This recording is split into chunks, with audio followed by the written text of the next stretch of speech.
Bonsoir et bienvenue dans nos 5e forum débat dans le cadre projet de société. Nous en direct du campus de Pierrefonds, plus connu comme Unicity Education Hub. Et le thème retenu cette fois-ci, éducation et économie de la connaissance. Malin Noudia, bonsoir. Bonsoir. L'enjeu, c'est négocier un grand tournant stratégique dans le domaine éducatif. Avant que moi je faire, le forum débat est inscrit dans une initiative citoyenne pour, dans le cadre de 50 ans d'indépendance, et que nous identifions 25 problématiques, mais nous ne pas choisir pour faire rétrospective, nous choisir pour faire prospective, c'est-à-dire que dans les 10, dans les 20, dans les 30 bonnes années qui peuvent venir. L'éducation aujourd'hui, le 5e forum. Effectivement, je postais une affaire au Facebook, je gagne un joli commentaire. L'éducation, c'est l'avenir, c'est l'espoir de demain. Et quand nous cause l'éducation, qui fait nous payer un tournant stratégique? Pour une raison bien simple. C'est que la question qui nous pose, nous, est-ce qu'il nous a une philosophie, nous a un projet et plan pour négocier l'avenir de l'éducation? Nous avons un système d'éducation ici, Maurice, et quand nous causons l'éducation, nous avons tendance à venir à l'école, nous composer, nous passer ou ça nous fait. Mais ce n'est pas ça l'éducation. Et nous apprenons par cœur. Et nous gagnons, ça qui puisse apprendre par cœur, il puisse retenir un plus bon mémoire, il y a un plus bon résultat. Mais aujourd'hui, il n'est plus possible de continuer à apprendre par cœur. Pour nous négocier l'avenir, nous devons développer l'esprit critique. Pour nous négocier l'avenir, nous devons éveiller nous, parce que l'avenir, pour conjuguer avec innovation, avec créativité et avec l'ouverture. Et pour cette raison-là, parce que quand nous pouvons dire que nous devons négocier ce tournant-là, il y a une affaire qui est extrêmement importante qui peut arriver dans le monde, c'est la révolution numérique, digitale, qui peut bien bouleverser tout. Et qui ça a amené comme possibilité? Il y amène nous dans collaboration plutôt que dans compétition. Nous prenons un pays, Singapour. Nous modèle ça, non? Tout ça fait, nous avons fait quoi Singapour? Grand matin, depuis combien de bananes, nous avons dit Singapour. Aux dernières nouvelles, Singapour a aboli la compétition. Pena ranking. Ah ben, il y a un signal, et il est important qu'il nous retienne à ce signal-là.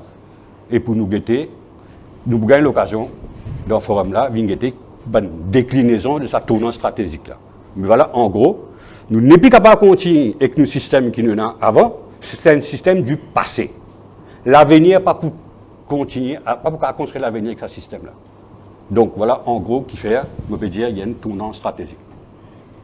Alors, pour débattre ce thème-là, nous avons sur le panel Stina Kisnen, General Manager de Unicity Education Hub, Carole Thomas, Project Executive de PEJ, Projet Employabilité Jeune, le docteur Jimmy Harmon, chercheur et spécialiste de l'éducation, et Sébastien Roussette, membre fondateur de l'Odyssée du Savoir, la première école alternative de Maurice. Messieurs, dames, bonsoir et bienvenue.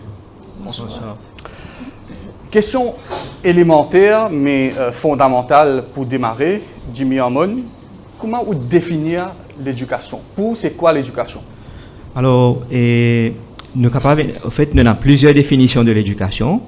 Et peut-être nous commençons par plus simple. Et moi, quand elle est malin Indjali, pour n'importe qui du monde, nous n'avons pas besoin d'aller dans grand livre, grand dictionnaire. Pour nous tous, et quand nous causons l'éducation, nous dire pour qu'ils nous capables d'avancer. Tout parent, tout individu, ils mettent ses enfants à l'école pour les capables d'avancer. Pourquoi ça, c'est, on dirait, une sagesse, on dirait, une façon de définir, c'est comment se passe la sagesse populaire. Mais ce qui est peut-être pour contribuer au débat de projet de société, c'est nous guetter au fait au niveau international, comment on définir l'éducation. Alors là, très vite, on dirait, me situer le contexte historique. Donc, après la Deuxième Guerre mondiale, qui est de 1939 à 1945, donc en 1948, je veux dire 3 ans après que la guerre finit arrêtée, les Nations Unies prennent la décision pour passer ce qu'on appelle la Déclaration universelle des droits humains à l'éducation. C'est l'article 26. Et là, je suis content, comme si, lire comment les Nations Unies définissent l'éducation. Alors, ils définissent ainsi. Ils disent toute personne a droit à l'éducation. L'éducation doit viser au plein épanouissement de la personnalité humaine et au renforcement du respect des droits de l'homme et des libertés fondamentales. Après, il disait ceci, elle doit favoriser la compréhension, la tolérance, l'amitié entre toutes les nations et tous les groupes. Alors, moi, dans la définition de l'éducation, là, il y a des mots intéressants. L'éducation, il vise, qui se, il dit, doit viser, et puis il dit, il favoriser. Et je crois, à partir de là, ça est capable de nous avancer dans le débat de l'éducation. Qui l'éducation besoin viser et qui l'éducation besoin encourager, favoriser. Carole Thomas, comment tu peux définir l'éducation? Alors moi, je peux dire que l'éducation, c'est éduquer du monde, comment dire, pour aider à développer son intelligence, sur une qualité physique, morale, pour que ça du monde là, demain, il puisse vivre une vie personnelle et professionnelle épanouie. Et moi, tout l'éducation, comment dire, une fondation de la case. Donc, c'est primordial. Et si nous fondation là pas solide, ben, automatiquement, la case n'a pas poutini. Donc, moi, je trouve ça comme ça. Et je pense que l'éducation pour permettre nous d'être bons citoyens demain. Et pour permettre nous aussi d'être meilleurs du monde dans l'avenir. Pas arriver juste financièrement, mais aussi qui viennent bon du monde dans la société. Donc, moi, je trouve l'éducation, peut-être aujourd'hui, à l'île Maurice, nous besoin peut-être d'une bonne jeune, bonnes outils, plus sur le vivre ensemble, le savoir-être, le savoir-faire, alors qu'à Maurice, aujourd'hui, le système éducatif met beaucoup d'emphase sur le savoir en général. Stina Kisten, ou qui est une responsable de Education Hub ici, au campus de Pierrefonds, comment concevoir l'éducation? Alors c'est vrai, il y a une phrase qui me trouvait qui vous résume bien, en tout cas un mot définition de l'éducation, c'est une phrase de Emmanuel Kant qui dit « l'éducation nous rend humains ». Et ça c'est fondamental. Aujourd'hui effectivement nous pas capables de dire que c'est l'école, c'est pas du tout l'éducation formelle, il n'y a pas que ça. L'éducation c'est les familles, c'est l'environnement associatif, l'influence culturelle qui nous reste dans un contexte urbain ou dans la campagne. C'est aussi, par exemple là, ce qu'il nous veut faire, c'est une forme d'éducation. Et là, les médias ont un rôle majeur dans l'éducation de la population. Et je pense que pour moi, c'est effectivement tout ça, finalement, fait nous vivre humains. Sébastien Roussette, ou qui au PN l'école alternative, m'a bien intéressé aux définitions de l'éducation, au fait, où réfléchir en dehors de la boîte. Nous, tu peux rigoler avant l'émission pour dire qu'il faut même pas la boîte. Donc, qui vous comprend par l'éducation? Bon, alors, si on commence à donner une définition de l'éducation, je peux causer un demi-heure, mais Malani dit moi, je fais un peu court. Donc, vous dire un livre là. Capable un livre, et non écrit le livre là. Donc, moi, tu peux dire l'éducation, c'est aider l'enfant, le jeune, à découvrir le potentiel qu'il y a en dans lui. Et il passe par raise consciousness higher. C'est une question de conscience aussi qui souvent nous pas causée dans l'éducation, mais qu'il faut nous pour gagner l'occasion de développer. Ça veut dire, un professeur, bien guide lui, oui, mais jamais il faut décider pour les enfants là. Ça veut dire un enfant, il a un potentiel en dans lui et l'éducation telle qu'il nous trouve aujourd'hui, il y a plus tendance pour dire lui qui manière il besoin été, qui il peut faire, qui manière il besoin sortir depuis ce système d'éducation là pour rentrer dans la société. Alors qu'aujourd'hui, si nous avons envie trouver une bonne éducation pour demain, c'est vraiment donner possibilité à ces enfants-là pour lui-même y découvrir sa potentiel qu'il y en a en dans lui. Et là, nous sommes capables de gagner beaucoup de bonnes surprises. À nous maintenant rentrer dans le vif du sujet, Jimmy Harmon, à nous faire un état des lieux de l'éducation formelle à Maurice, comment il était depuis des années. Alors, souvent, il y a une tentative, et pas une tentative, au fait, il fait une réforme de l'éducation, le master plan de Port-sur-Amène, le plan de cadre Espilé, la réforme au Bigadou, maintenant le Nanya Schooling de Mme Doucon. Il paraît qu'il nous encore cherche un bon système d'éducation, nous pas encore trouvé. Qui le système formel à Maurice inspire? Et effectivement, il y a plusieurs projets de réforme, et là, il finit juste reste une tentative, et là, il finit à voter, et là, il pas une réussi passer même. Et, par exemple, le fameux réforme que le ministre Pilet à l'époque fait, et qui, comment il passe ça, et cabinet, et reset ce projet, et ça débouche vers l'élection et tout. Donc, et au fait, l'éducation, il y a un secteur très dynamique. Hein? Et il y a un secteur, et il y a un peu comme à la santé, ça. Hein? Et il y a plusieurs choses qui traversent et qui impactent. Voilà. Et donc, c'est la raison qui fait, au fait, qu'à Maurice, comme dans d'autres pays aussi, et les pas dans Maurice qui a ça, on a chaque fois un ministre qui vient, un gouvernement qui vient, une politique nationale qui vient pour venir rendre sens l'éducation. Parce qu'au fait, l'éducation, les impacter le tout. Si on veut développer, si on veut un type d'économie, un type de société, mais c'est à travers une vision de l'éducation qui est capable d'amener nos pays vers ça. Mais concrètement, Jimmy Hammond, aujourd'hui, quand vous guettez le système l'éducation à Maurice, qui a une faille, un dysfonctionnement que vous constatez?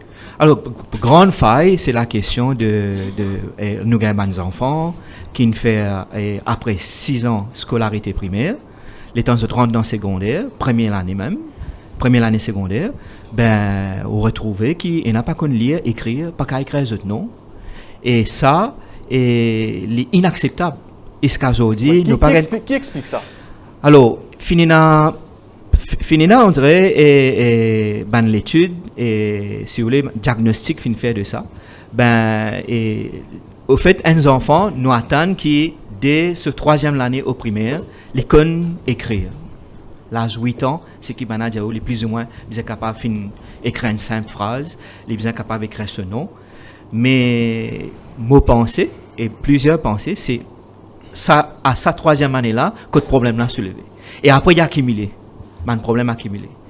Donc, on a ça. Et puis, d'autres facteurs. Il y a un facteur social, il y a un facteur l'école lui-même. Parce que ça aussi, il faut dépendre, on dirait, nous mettre le blâme sur le système. Et tout à l'heure, peut-être nous avons l'occasion cause plus tôt là. Et par exemple, la Banque mondiale fait que sortir un rapport très intéressant, rapport 2018 sur l'éducation, que de fait, les causes liées, le problème de l'éducation dans le monde, c'est pas le système, c'est l'apprentissage. Et là, ils remettent tout le monde en question. Chacun on dirait qu'il y a un cause qui besoin gagner, qu'il est ce professeur, qu'il est ce responsable d'établissement, qu'il est ce ministre. Donc, les nous finalement, la question de l'apprentissage, très important. Donc, c'est la manière qui dispense bien coup, c'est la manière qu'ils enfants-là apprennent, c'est la pédagogie qui est remise en cause? Bien sûr, bien sûr. Au fait, et pendant des années, fini notre sorte de qualité expertise qui est bien en tant que tel, ne pas qu'à les fins au fait aide pour faire avancer la réflexion. Donc, je vous disais, nous peut arriver à un point que dans le monde, et à Maurice même, par exemple, on peut trouver qu'il nous n'est plus un problème de ce qu'on appelle l'accès à l'éducation. Tous enfants primaires, secondaires, dans l'école. On a quelques cas, d'accord, qui trouvent en dehors du système.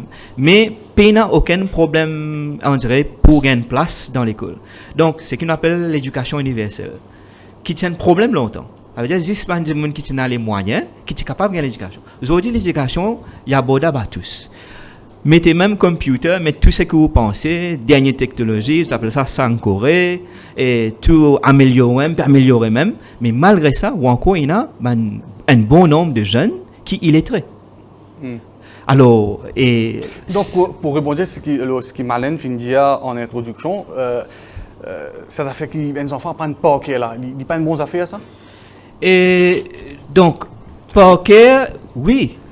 Et une manière aussi développe une mémoire. Et dans certaines situations, les bons faire memorization. Et mémoire, n'importe comment, il y a un organe ça. Si vous laissez dormir, d'accord, ou bien activer une façon, si vous voulez faire active ou mémoire, c'est un exercice par exemple pour réciter. Mais c'est moi un système d'éducation, pas qu'à baser nous apprendre par cœur net, des A à Z. Et parce que dimanche, on dirait c'est qui parfois nous gagne un problème, ou gagne un monde qui et ça, il pas si c'est qui can faire jusqu'à primaire. Mais permettez-moi un petit peu l'avocat Oui. du diable. Et là, dans nos cursus, quand même, ben cisé qui permettent aux enfants-là de développer ce potentiel et de l'y réfléchir, contribuer là, dans ce qui nous appelle le développement intégral de l'enfant. Oui.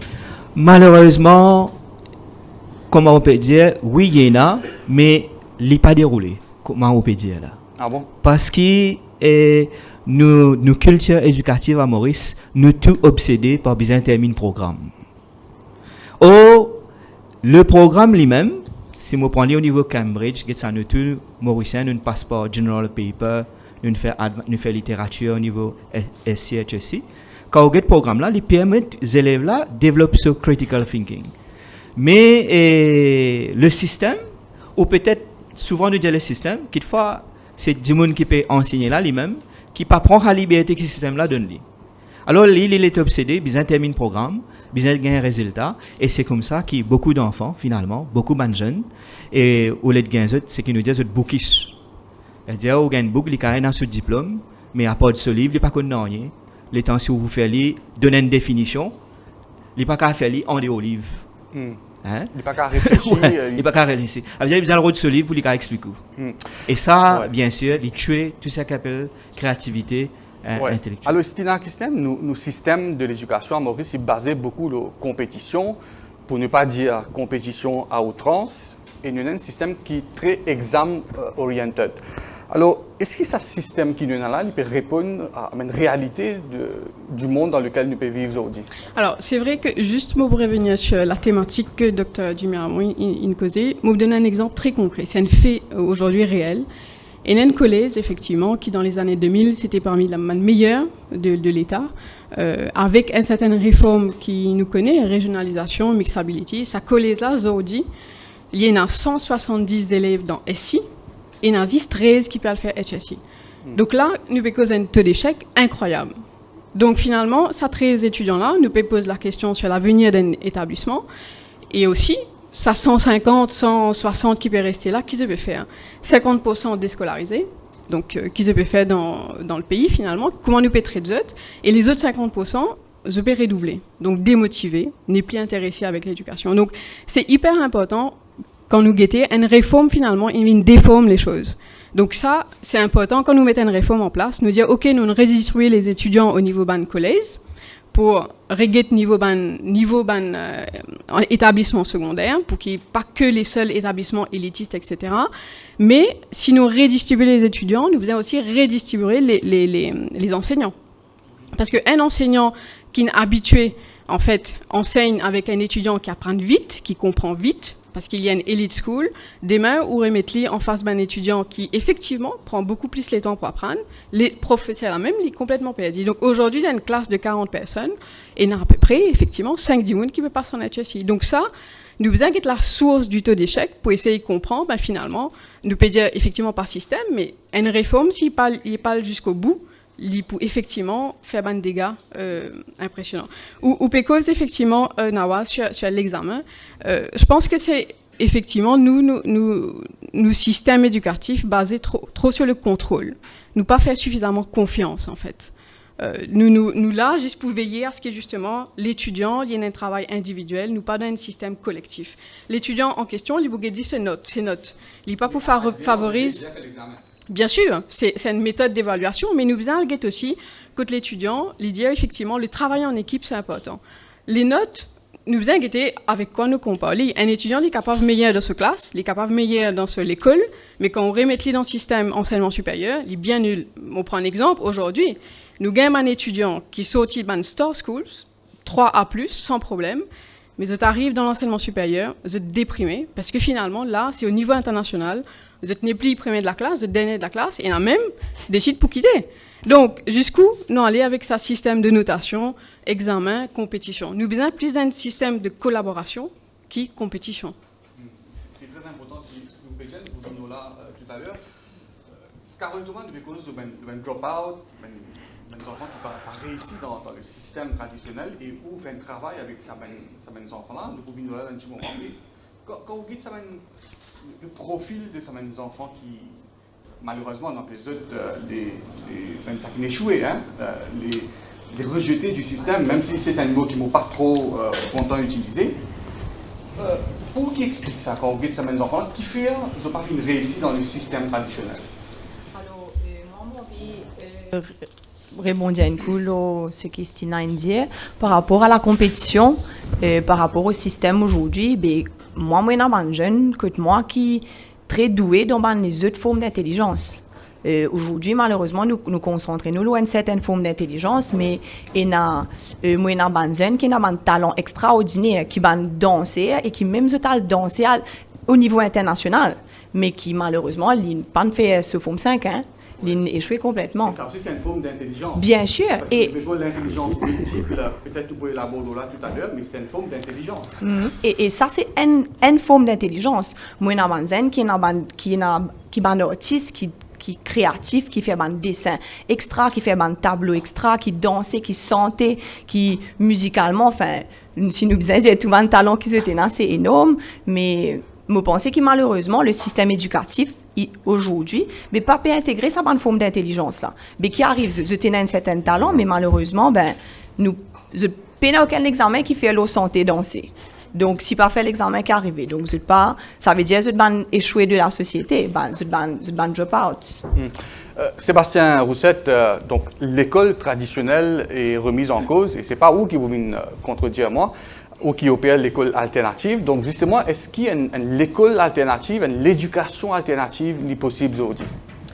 Oui, bien sûr que c'est possible, et d'ailleurs, il existait depuis bien longtemps. Seulement, d'ailleurs, on peut prendre l'exemple qui est plus connu, c'est Montessori, l'école Montessori qui existe depuis la fin du 19e siècle avec Maria Montessori. Ça, c'est un type d'éducation alternative. Après, il y a l'école Steiner qui existait dans le monde. Après, pendant la Deuxième Guerre mondiale, il y a les écoles Freinet. Après, dans les années 60, aux États-Unis, il y a l'école Sudbury. Après, il y a les autres encore. Donc, il existait depuis longtemps. Seulement, il toujours reste bien tigène. Nous continuons dans le monde, nous continuons à mettre toute l'éducation, nous misons tout, comment dire, au casino, nous misons tout l'ONCL numéro. Et dans le monde aujourd'hui, ce qui est arrivé, c'est qu'ils misent tout l'intellect. L'intellect. Comment dire, quand on a la tête fort, comment dire, ou un mari, ou même plus grand, ou même plus chose. Est-ce qu'il y a une société pas besoin d'une élite? Qui qualité l'élite, moi dire? Je peux prendre un exemple avec vous. Prenez du monde comme Adolf Hitler, nous, parce que la Seconde Guerre mondiale, là. Un du monde intelligent, pas intelligent. Mari intelligent. Pour les cas, on va dire, amène ça va du monde là, tout sa quantité du monde là, les besoins du monde intelligent. Par contre, mon Dieu, une qualité de l'intelligence qui n'est pas gagnée. Il n'a pas gagné aucune intelligence depuis sur l'équerre tu fais aimer. Et aujourd'hui, le problème qui nous gagne dans nos sociétés, dans l'éducation, c'est qu'il nous fait tout pour que l'intellect vienne bien fort. Seulement à l'intérieur, il y a un problème humain. C'est-à-dire qu'il y a un individu qui a une blessure. Après, quand il peut venir dans une post-responsabilité, qu'il peut faire? Sa blessure-là, il peut commencer à craser les autres du monde, il peut commencer à manquer de respect les autres du monde, il peut commencer à être poli, il peut commencer à rentrer dans des affaires, même corruption, parce qu'il n'a pas pu penser qu'il y a une société en entier et que ce qu'il nous fait dans la société, nous gagne une responsabilité pour que les autres, tout le monde dans la société, viennent dans correct. Donc, et d'ailleurs, il y a une phrase d'Albert Einstein qui m'a bien content, qui m'a content de dire, il dit « L'intellect est un bon élève, mais un mauvais maître ». Et donc, aujourd'hui, quoi, vraiment problème, je dirais racine problème, c'est que dans nous dans l'école, nous pouvons faire du monde venir avec un intellect bien fort, mais seulement nous pas garder aucune attention qui est un être humain, c'est pas dire c'est l'intellect. Nous aussi, nous avons le corps, l'émotionnel, nous avons l'esprit, et on a une certaine façon, et c'est là que nous venons appeler l'école alternative, c'est que nous venons avec un meilleur équilibre. Bien sûr, nous avons une matière académique, bien sûr, nous apprenons à lire, écrire, compter, on appelle 23 R, mais read, etc. Mais aussi, nous accordons, surtout dans les jeunes années, une énorme importance qui manque à nos enfants. Un enfant, pour lui, l'équerre, c'est une affaire qui est bien naturelle. Il n'est pas dans l'intellect qu'un enfant, il est dans l'équerre. Ça veut dire qu'il est important qu'il y ait un professeur qui fait un lien avec l'équerre, on va dire l'équerre à l'équerre. Là, les enfants-là, ils peuvent commencer à gagner confiance et ils peuvent se sentir bien, ils peuvent se sentir heureux. À partir du moment où ces enfants-là, ils se sentent bien avec lui-même, là, ce neurone commence ouvert. Là, où bien comprend comment dire ça contact-là pour diriger lui-même, il peut connaître dans l'école alternative, comment dire, où propose beaucoup d'ateliers, beaucoup d'affaires différentes, surtout quand vous êtes jeunes, vous êtes encore jeunes, vous êtes capable d'intéresser beaucoup d'affaires. Là, un enfant quand il est intéressé, dans neurosciences, une montée, qui une cellule dans ce cerveau est ouverte. Imaginez, vous pouvez lire un livre qui est content, qui te fait un désout, finir le livre en entier. Si vous n'êtes pas content qu'arriver, pendant 3 mois, ça livre-là reste posé dans le coin ou la table ou pas pour lire les armées. Mais pour les enfants, il est pareil. Quand il est intéressé, il y a le vite. Donc, vous avez donné sa possibilité-là. Alors, avant qu'il nous passe à une pause pub, Malène Nja, donc, quand on écoute le constat qu'il vient de faire, qui vous en a pour ajouter, pour vous, qui est à des lieux où faire concrètement? Écoute, d'abord, nous devons reconnaître que nous avons un système d'éducation, depuis primaire jusqu'à universitaire, nous avons un système qui peut fonctionner tant bien que mal, avec tout le avec identifié, mais il ne faudrait pas non plus oublier ça. Premier. Deuxième, il y a un certain nombre de réformes ces derniers temps-là, et il n'est pas nécessairement il donne résultat qui est bien. Et très souvent, ces bonnes réformes-là, c'est une réforme, quand nous dit en anglais, long overdue, et là, nous pouvons casser un grand paquet quand nous ne pouvons pas rattraper un retard 10, 15 ans. Et si nous ne pas réaliser ça, nous pouvons correct même là, nous pouvons tasser d'apoteau. L'autre, trois affaires qui sont importantes, pas pour revenir l'autre point là, mais trois affaires qui sont importantes, et ça, Jimmy Hormon dans son étude, il vient montrer, nous causent taux d'accès à l'éducation, qui est primaire, qui est secondaire, mais taux d'échec, nous connaissons qui était, et nous avons un vrai problème de taux d'accès et taux d'échec, que ce soit au primaire, que ce soit au secondaire. Et qu'il y a d'autres affaires aussi qui ne pouvaient pas oublier, l'éducation, ben, il y a pas de problème, inégalité forte dans nos systèmes, longtemps, pas de Tchénali, il y a encore là, et quand nous pécons l'éducation, comment on peut améliorer, nous devons mettre ça aussi à l'agenda. Les inégalités. Et les discriminations aussi. Et il y a un autre point. Nous nous faisons les tours là, nous pas. Moi, je tester mes affaires, je suis content de tester pour que qui m'a du monde réagir par rapport à un rôle de parent. Il y a un camarade qui m'a inventé un terme, la parentocratie. Ça veut dire que les parents de plus en plus peuvent devenir qui peuvent dicter tout, et toute responsabilité qui peut pas c'est professeur à ça, professeur à ça, professeur à ça. Ça, tu as l'air que Carole pour donner l'exemple précis. Et quand nous finissons de dire ça, il y a un métier qui forme tout métier. C'est l'enseignant. Il aime que forme tout métier. Et il a besoin de donner tout, besoin valorise les éducateurs à tous les niveaux et dans tout le domaine. Parce que très souvent, nous prenons pour l'argent comptant et nous blâmons pour tout ce qui n'est pas payé ici et nous pas donner valeur qui est besoin. Il faut valoriser les éducateurs à tous les niveaux. Voilà. Donc, comme on écoute dans cet état des lieux, il y a pas mal de critiques qui viennent faire. La question, c'est quoi faire? Donc, après la pub, nous parlons de la question qui alternative nous a et qui une réforme concrète et urgente qui nous besoin apporter dans nos systèmes éducatifs. Et bien sûr, nous besoin apporter le bon très important, l'économie de la connaissance. Nous venons là après la pause pub, en direct de Pierrefonds.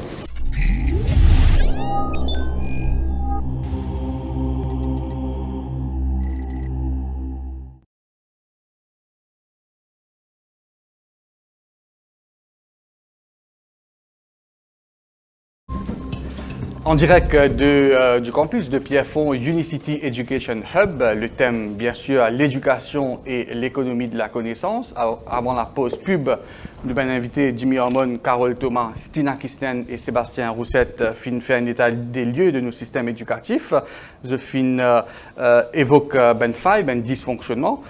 Bien sûr, maintenant tout des milliers d'auditeurs et d'internautes qui peuvent écouter certainement la question qui se pose, mais quelle alternative qui nous a, qui sont proposées concrètement pour changer ou pour améliorer nos systèmes éducatifs? Jimmy Hormon. Alors, concrètement, et moi, quand on écoute les différents intervenants, surtout moi, je suis très interpellé par l'intervention côté école alternative.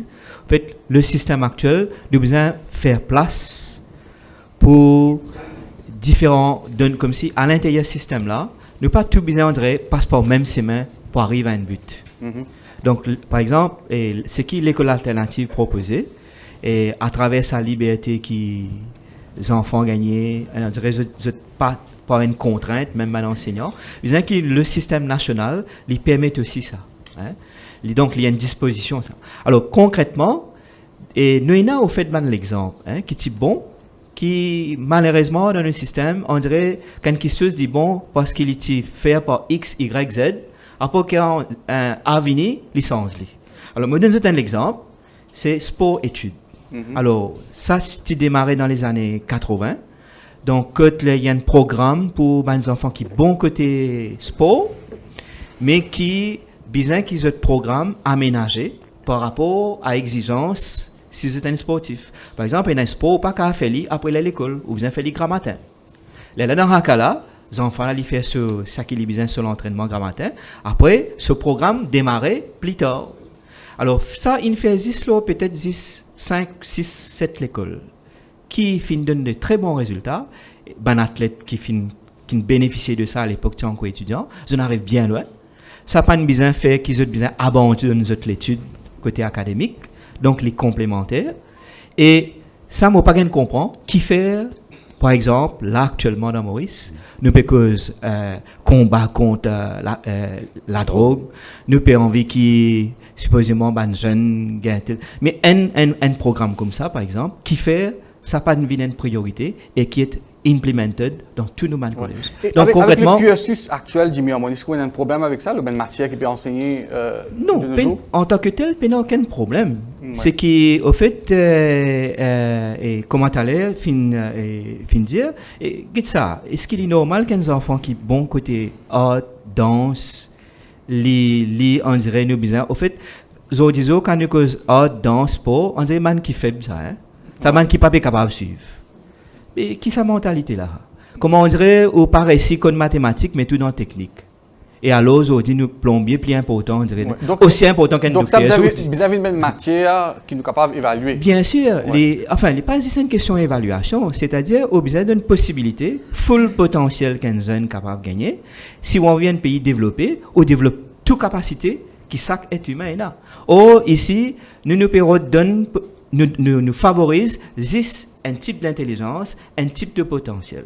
Et ça, et quand nous guettons aussi, quand nous guettons l'élite là aussi, nous avons posé pas mal de questions, c'est ce qu'on appelle nous l'élite. Oui, tout à fait. Nous avons beaucoup à poser comme question sur nous l'élite, et qu'ils se sont en termes d'intégrité, qu'ils se sont en termes de honnêteté intellectuelle, d'accord? Donc si nous avons pour rate ça affaires là, donc il y a beaucoup de questions. Donc concrètement, moi c'est qui, disons, si vous voulez, il y a beaucoup de choses à proposer.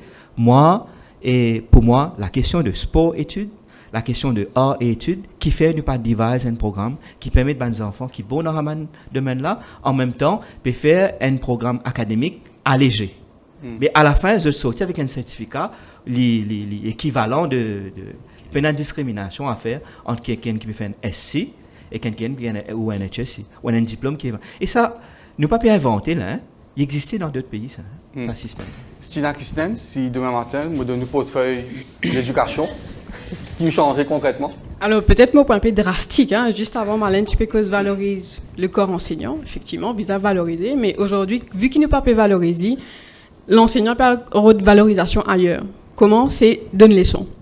Aujourd'hui, moi, si vraiment, effectivement, tu faisais une réforme pour révolutionner tout le système éducatif, bon, abolition, un mot très fort, peut-être effectivement réglemente tout le système autour justement des cours particuliers. Parce qu'ils ont dit, en fait, finalement, pour moi, Motouli comme un maillon fort de ce cercle vicieux là. Parce que finalement, un professeur, il est en conflit d'intérêt avec lui-même, parce que le fait, il n'est pas pour donner suffisamment dans la classe, parce que de toute façon, les élèves peuvent venir trop bons, donc il n'est pas dans son intérêt financier. Demain, il peut creuser l'inégalité, parce que tout le monde, finalement, peine à moyen pour le payer des leçons particulières.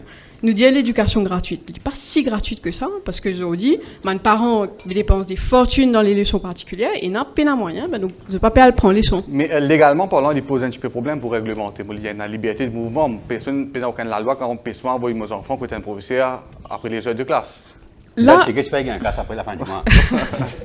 Non, je pense qu'en fait, l'enseignant a besoin d'une intégrité aussi. C'est-à-dire qu'il a besoin de donner à fond dans son job, parce que justement, il a besoin de valoriser par des formations. C'est là que l'enseignant a besoin aussi innover. Nous pas donne aujourd'hui la possibilité à l'enseignant d'innover dans son cursus. Nous peut donner un curriculum, juste avant nous spéculer ça, mais il ne pas mettre la patte, comme on dit, dans ce touche personnelle. Exactement. Donc, tout ça fait qu'ils ont dit qu'il peut bien avoir de valorisation ailleurs. Donc, effectivement, nous, en tant que parents, nous peut donner suffisamment, on va dire, les moyens pour que nos enfants réussissent. Alors, est-ce que nos enfants réussissent à travers les leçons? Parce que s'ils peuvent passer 17 ans par jour ou 10 faire l'étude, ben, quand est-ce qu'il peut faire sport? Quand il peut apprendre la musique? Quand il peut passer le temps pour lui-même? Donc, effectivement, peut-être pas aboli, mais en tout cas, il y a beaucoup de choses à faire pour réglementer ce système de cours particuliers. Sébastien Roussette, concrètement, au PA, l'école alternative qui trouve à Pierrefonds, comment ça l'école-là lui opérer, qui pédagogie, enseignant travail? Ok, alors, nous finissons l'école. Je dirais nos principal modèle, c'est le modèle Sudbury qui vient depuis les États-Unis. Mais seulement dans le modèle, quand on prend l'école Sudbury, les amis, pas pour aider l'école Sudbury qui est pareil dans le monde. Qui fait? C'est que si nous prenons le système actuel, comme il était, nous contrôle tout. Ça veut dire aujourd'hui où on vit faire n'importe quelle affaire ou par dans un livre règlement pour connaître si vous avez droit à faire ça ou pas un droit à faire ça et si on veut faire comment pour faire.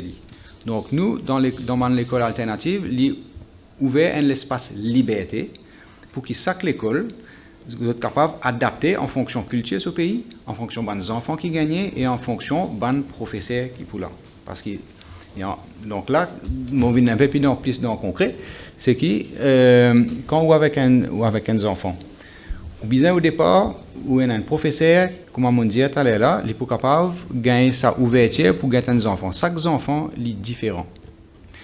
Dans mon revenu encore, dans mon système l'éducation, comment nous connaissons, imaginez dans la nature où il y a différentes qualités de graines. On peut prendre une graine de romon, une graine brinzel, une graine de pomme d'amour, etc. Si vous prenez tout ça, la graine là, vous dites ça. Moi, dans mon école, moi, envie que tout la graine donne 0 romon. Et dans ce qui peut 0 romon, il est correct. Mais les autres, vous pouvez faire beaucoup de tort. Jamais vous ne pourrez pas gagner un bon 0 romon qui vous capable de manger. Donc, le professeur, première affaire qu'il devait faire, c'est bien donner ça l'espace pour ces enfants-là, pour les capables de guetter par lui-même, laisser développer dans ce qu'il lui-même est bon en dans lui. Quand vous plantez la graine brinzel, vous donnez la terre, vous donnez le compost, vous donnez un peu fumier, vous donnez de l'eau, vous donnez le soleil, après vous laissez pousser par lui-même. Donc ça, c'est une image pour montrer. Ouais. Mais le professeur, qui vous enseigne? Quelle matière vous enseigne? Alors, bien sûr, il y a toute bonne matière parce que nous besoin suivre un curriculum qui est besoin. Donc ça veut dire que vous enseignez français, anglais, maths, seulement. Nous revenons à Einstein. Einstein, c'est une affaire. Le jeu est la forme la plus élevée de la recherche, le jeu le plus élevé de l'éducation. Ça veut dire qu'il ne passe pas à jouer. Les enfants sont contents de jouer. Par exemple, si on a un système Montessori, nous avons une classe Montessori, nous pas l'école Montessori, mais nous avons une classe Montessori avec tout ce matériel. Les enfants, ils peuvent jouer. Ils peuvent jouer, mais ils peuvent apprendre en même temps. Donc, la même affaire quand on apprend, disons, nous l'exemple simple, disons, nous avons un potager, nous pouvons planter salade, nous faisons une récolte de 143 salades, nous pouvons partager. Ben là, nous commençons mathématiques là. Mais pour les enfants, ils sont contents, ils ont le planté, ils gagnent sur une salade, ils ont envie de partager. Là, nous commençons à expliquer les mathématiques, qui manière nous faire division, qui manière nous faire addition, qui manière nous faire soustraction. Vous trouvez là? Ça veut dire que c'est façon qui peut enseigner, nous fait lire une façon ludique, une façon qui les enfants ils ont envie de jouer, ils peuvent apprendre. Là pour l'instant, nous n'est que dans primaire, nous ne pouvons pas encore rentrer en secondaire. Oui, d'accord.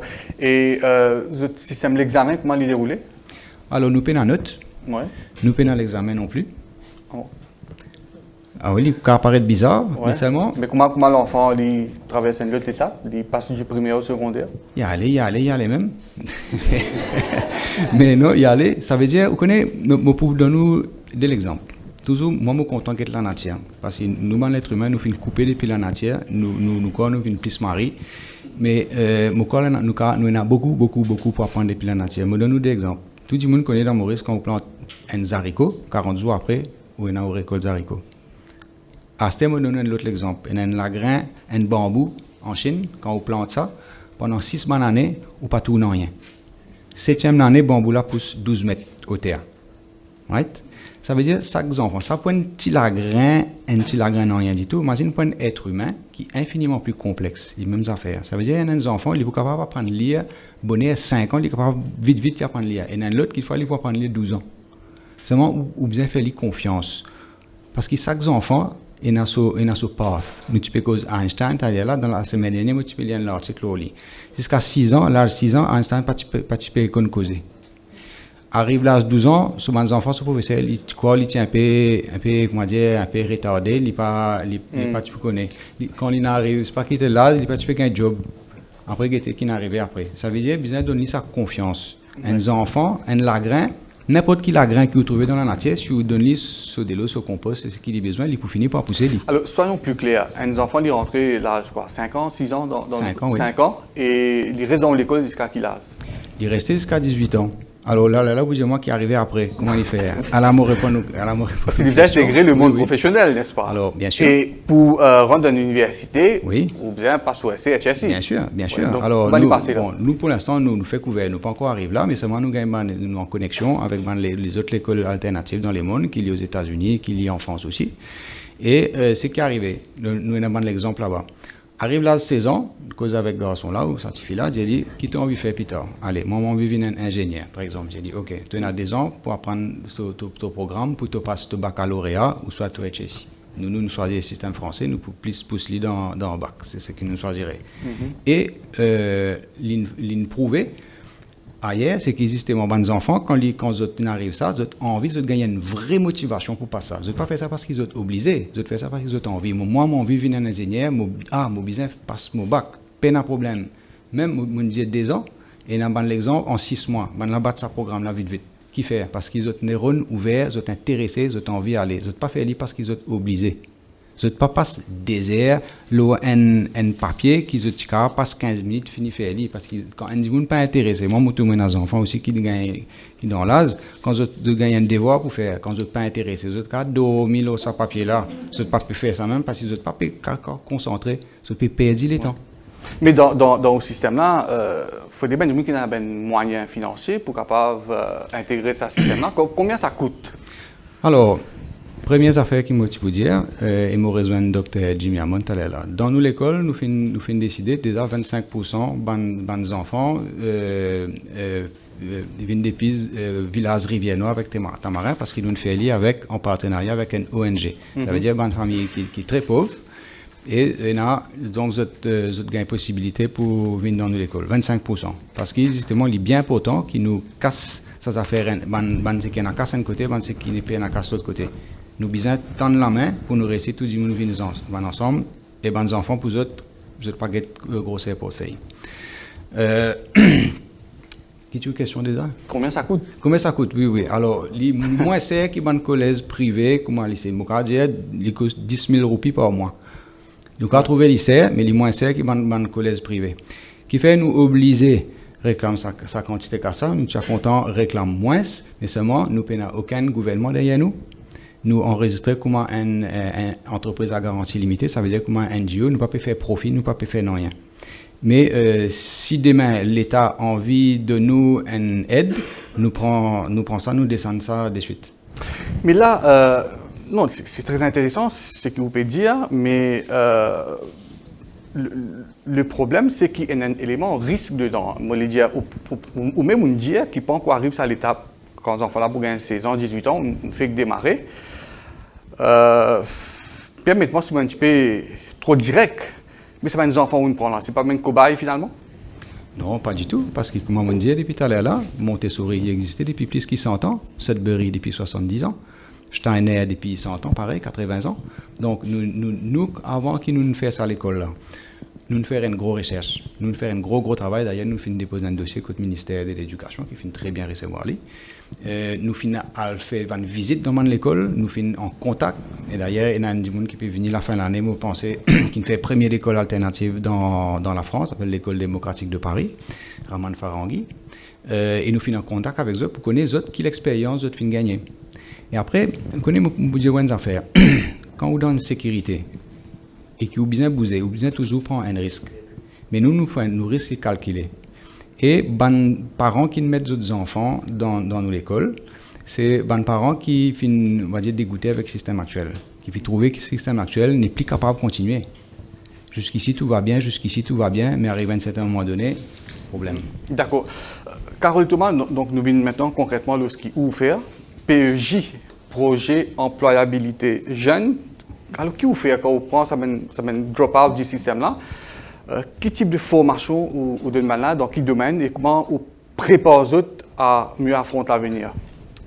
Alors, nous, en fait, nous travaillons aux 2 axes avec les enfants. Nous travaillons pour redonner notre confiance dans eux-mêmes, parce qu'ils sont en échec scolaire. Donc, bien souvent, l'échec scolaire, ça apporte une descente.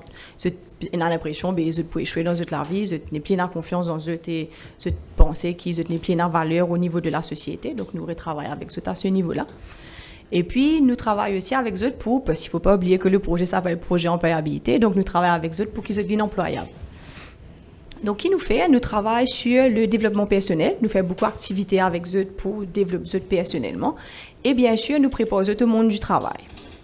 Donc, nous faisons, parce que nous réalisons au fait qu'il y en a beaucoup de jeunes, quand ils ont 16, 17, 18 ans, quand ils parlent un travail, et bien, ils ont des outils nécessaires pour qu'ils, comment dire, faire une interview. Ils ne pas connaissent comment bien habiller, ils ne pas connaissent qui bien dire dans une interview.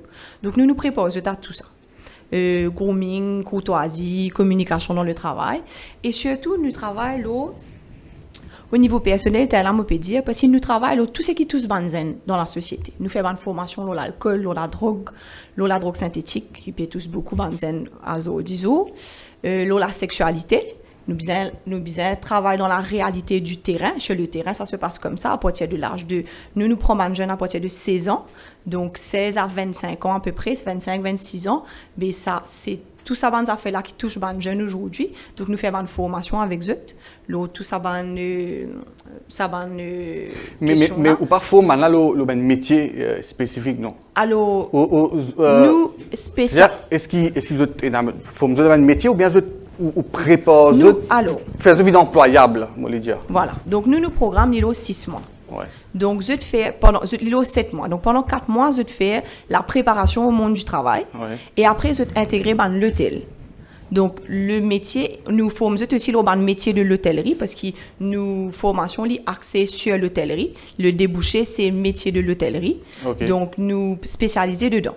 Okay. Donc, tout ce qui est F&B, valet, femme de chambre, cuisinier, cuisinière, réceptionniste, tout ce qui touche l'hôtellerie. Que l'hôtellerie? Que l'hôtellerie. OK, d'accord.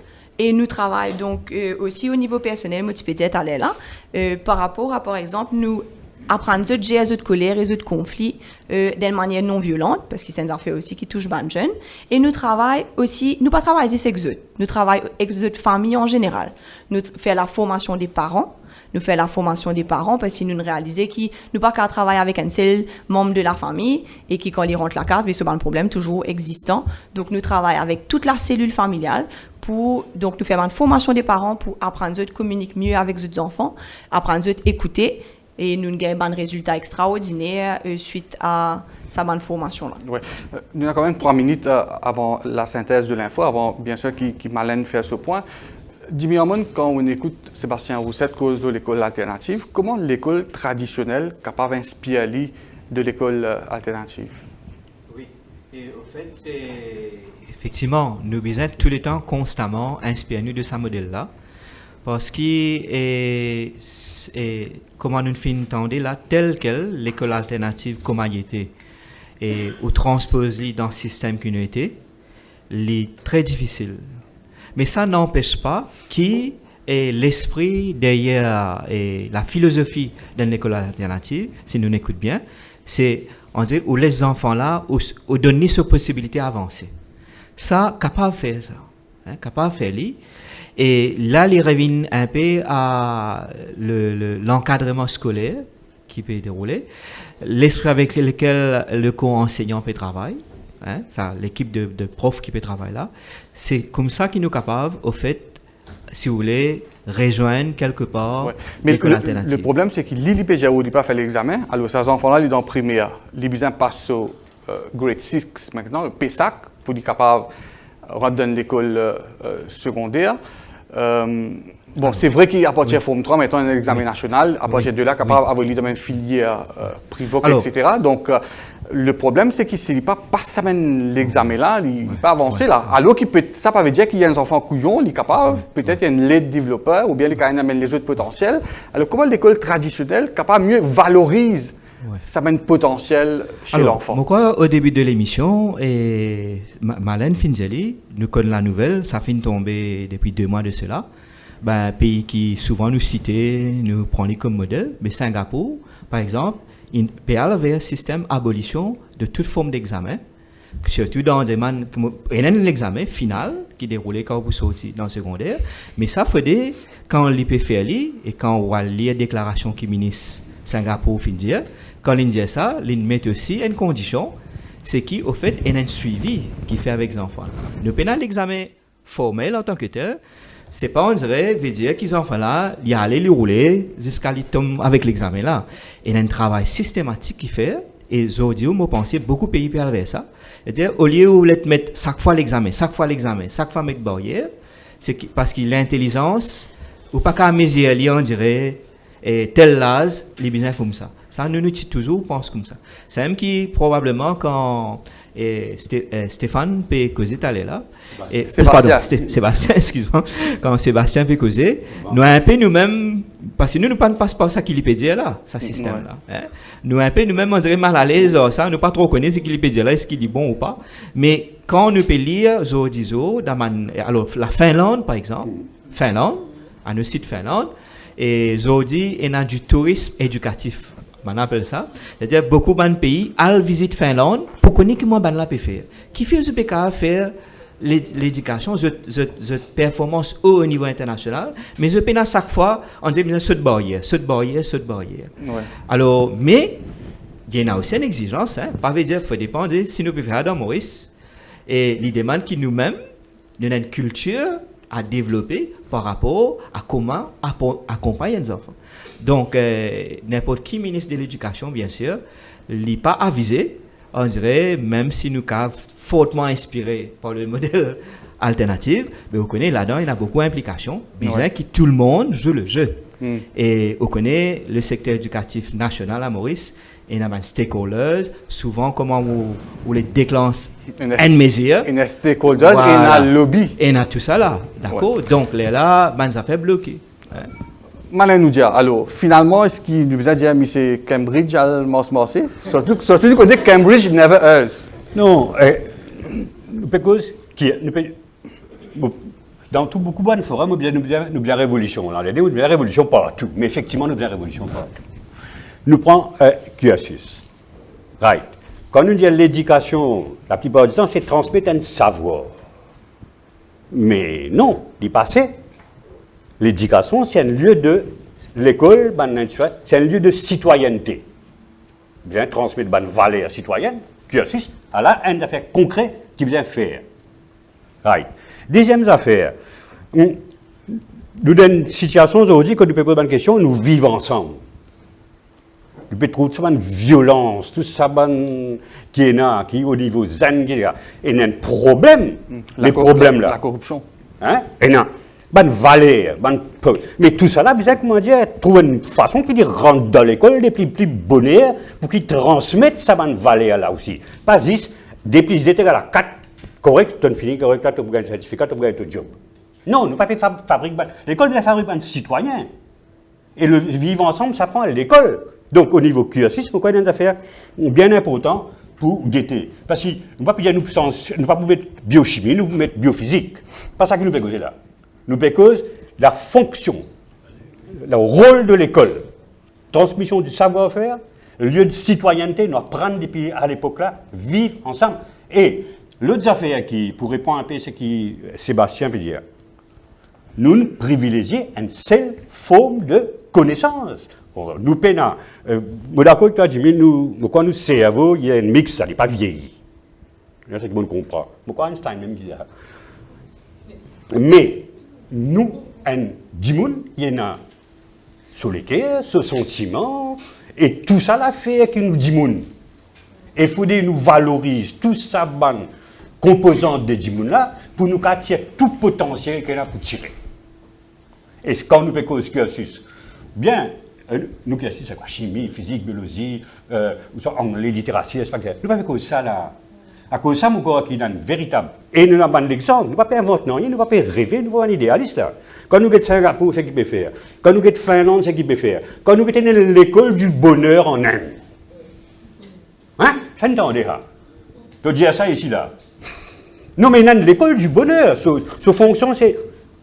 Et c'est ça, nos crises dans lesquelles nous étions les mondes aujourd'hui. Nos crises, c'est qui? Nous oublions le sens de la vie. Le sens de vivre en société. Et épanouis-nous. Nous n'est pas, et quand nous pouvons galoper comme ça, qui nous peut gagner comme résultat? Guette-nous résultat côté des autres. Nous avons un résultat qui nous gagne top. Et tu as là, tu as fait, toi encore, tu tellement forme, là, Il y en a beaucoup qui rentrent dans le système formé. Comment je finis l'exercice, je déformé. Je plate. Et ça, il y a une vraie question. Quand nous pouvons dire nous besoin sans système, besoin faible apport, ce n'est pas parce que nous on vit sans eux, parce que pour le moment, il y a une bonne partie du système actuel, c'est une faillite totale.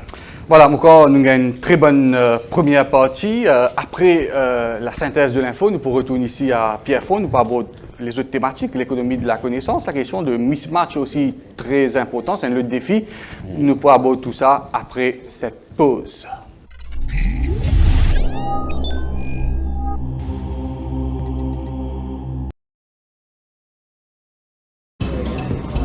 De retour sur le campus de Pierrefonds, nous pouvons aborder l'éducation et économie de la connaissance. Avec nous, Dr Jimmy Harmon, nous avons Carole Thomas de PEJ, projet employabilité jeune, nous avons Stina Kisten, qui est responsable de Education Hub ici à Pierrefonds, et Sébastien Roussette, responsable de l'école alternative. Donc, durant la première partie de l'émission, nous avons fait un état des lieux de nos systèmes et nous avons guetté concrètement qui ben changement nous sommes capables d'apporter, qui type d'éducation alternative nous sommes capables de dispenser. Et maintenant, nous pouvons aborder un autre volet important, c'est le problème de mismatch. Jimmy Harmon, depuis plusieurs années, nous pétons un employeur, surtout qui peut dire que ça ben jeune qui peut venir au marché du travail là, je peux ça ben skills, je pas capable de répondre à une exigence du monde du travail. Et finalement, nous posons la question, mais qu'est-ce qu'on fait pendant tout ça l'année-là, surtout dans l'université?